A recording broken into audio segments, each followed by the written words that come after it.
सुनो, जब अल्लाह रब्बुल इज्जत की रजा के बगैर इस कायनात का एक पत्ता भी नहीं हिल सकता, तो फिर तुम्हारे दिल का बार बार अल्लाह रब्बुल इज्जत से रुजू करना, उससे मांगना बेवजह नहीं है।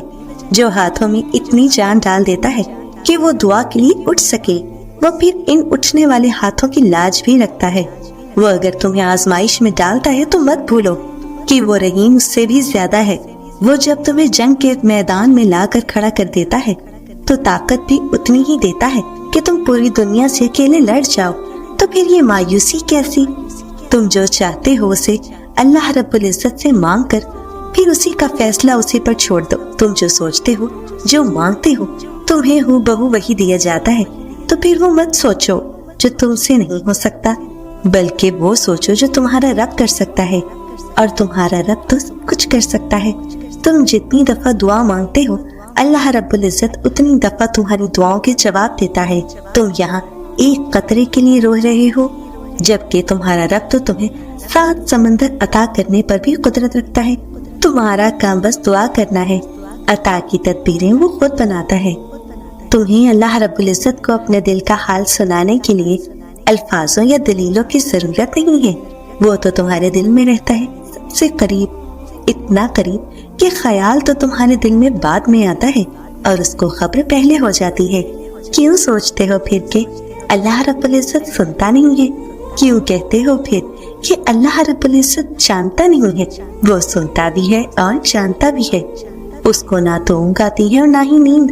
फिर वो कैसे किसी एक लम्हे से भी बेखबर हो सकता है?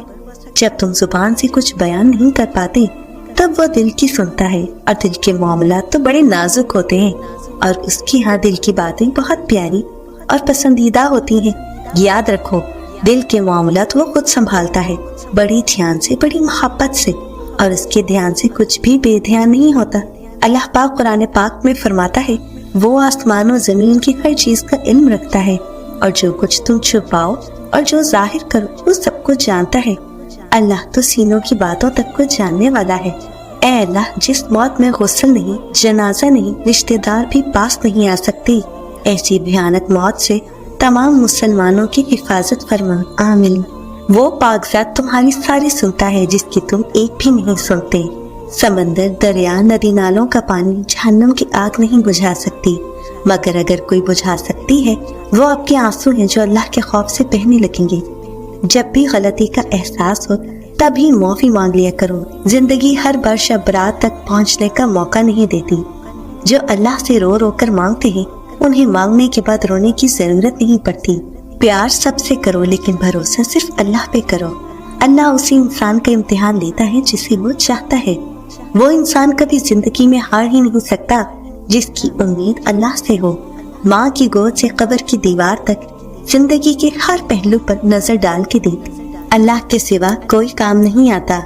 तौबा कबूल होने की बड़ी निशानी ये है कि उसके बाद इंसान का दिल गुनाह से हट जाता है। इंसान की ताकत और बसात सिर्फ इतनी है कि वो सांस लेने पर भी अल्लाह की मर्जी का मोहताज है। झुक जाना ही मोहब्बत है जिसका सबूत सजदा है। जिसका राब्ता खुदा के साथ हो वो नाकाम नहीं होता। नाकाम वो होता है जिसकी उम्मीदें दुनिया से वाबस्ता हो। तन्हाई में गुनाह करने से बचो क्योंकि उस गुनाह का गवाह अल्लाह पाक खुद होता है।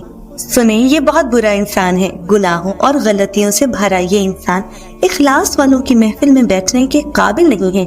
यहाँ रब का नाम लिया जाता है। इसका भला इधर क्या काम? नफरत है उस वजूद से हमें। आप निकाल बाहर करें ऐसे गंदगी ढेर को। चलो चलो निकलो, तुम्हारा इधर क्या काम? जाओ जाकर उसी कीचड़ में मुंह मारो जहाँ सारी जिंदगी लगा दी।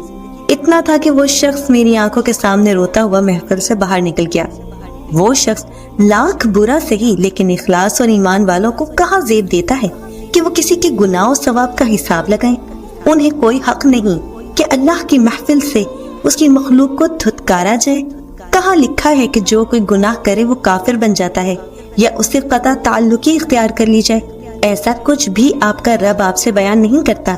अल्लाह पाक कुरान पाक में फरमाता है, ये वो लोग हैं कि उनके दिलों का भेद अल्लाह ताला पर बखूबी रोशन है। यानी अल्लाह ताला उनके नफाक और बुरे मकासद को जानता है। इसकी परवाह न कीजिए और जो कुछ उन्होंने किया है उस पर ध्यान न दीजिए और उन्हें नसीहत करें, यानी उन्हें अल्लाह ताला की अताअत की तरगीब देते हुए اور ترک اطاعت پر انہیں ڈراتے ہوئے ان کے سامنے اللہ تعالیٰ کا حکم بیان کیجیے اور ان سے وہ بات کیجیے جو ان کے دلوں میں گھر کرنے والی ہو، یعنی اپنے درمیان اور ان کے درمیان معاملے کو راز رکھتے ہوئے انہیں نصیحت کیجیے، نہ کہ سر محفل ان کا تماشا بنایا جائے۔ برائی برائی کو نہیں کاٹتی، بلکہ برائی کا جواب بھلائی سے دیا جائے تو برائی کی مدت کم ہو جاتی ہے۔ ایک وقت ایسا آتا ہے کہ انسان خیر کے سامنے جھک ہی جاتا ہے، کوئی لاکھ گناہ گار ہو، کسی کے خیر بھرے کلمات، شفقت بھرا رویہ اور اپنائیت اسے اخلاص کے رنگ میں ڈھال ہی لیتی ہے۔ اگر ہم گناہ گار کو رب کے آگے جھکنے پر اس کی غلطی اور گناہ یاد کروائیں گے تو وہ کیسے پلٹ سکے گا اپنے خالق کی طرف؟ اگر ہم سزا اور عذاب کا ہی درس دیتے رہیں گے تو اس کے رحیم و غفور ہونے کا کون بتائے گا انہیں؟ اگر ہم اللہ والوں کی محفلوں میں ہر خاص قوم کو ایک جیسی جگہ نہیں دیں گے تو کیسے پتہ چلے گا ان لوگوں کو کہ رب العزت ان کی ایک پکار کی طاق میں بیٹھا ہے؟ وہ کہتا ہے کہ میری رحمت میرے غضب پر حاوی ہے، اور کون بتائے گا انہیں یہ بات کہ جو شخص اپنے گناہ کے بعد توبہ کر لے اور اصلاح کر لے تو اللہ تعالیٰ رحمت کے ساتھ اس کی طرف لوٹتا ہے۔ یقیناً اللہ تعالیٰ معاف فرمانے والا، مہربانی کرنے والا ہے۔ سنو، ہم میں سے کوئی بھی ایسا شخص روئے زمین پر نہیں جو گناہ گار نہ ہو، یا جس سے جانے انجانے میں کوئی غلطی اور گناہ سرزد نہ ہوا ہو۔ پھر ہم کیسے کسی دوسرے کو اس کے گناہوں پر سر بازار تماشا بنا سکتے ہیں؟ اگر ہمارے عیب اللہ رب العزت نے چھپا رکھے ہیں تو یہ اس کا احسان ہے ہم پر کہ اس نے ہمیں عزت دے رکھی ہے، لیکن اس کا مطلب یہ ہرگز نہیں ہے کہ ہم کسی کو ذلیل اور رسوا کرتے پھریں، بلکہ اس آیت کریمہ میں اس بات کی دلیل ہے کہ گناہ گار کے ساتھ اگر اعراض کیا جائے تو پوشیدہ طور پر اس کے لیے خیر خواہی کا اہتمام ضرور کیا جائے اور اس کو نصیحت کرنے میں پوری کوشش اور دل جمعی سے کام لیا جائے، جس سے وہ اپنا مقصد حاصل کر سکے اور بہترین طریقے سے راہ راست پر چل سکے۔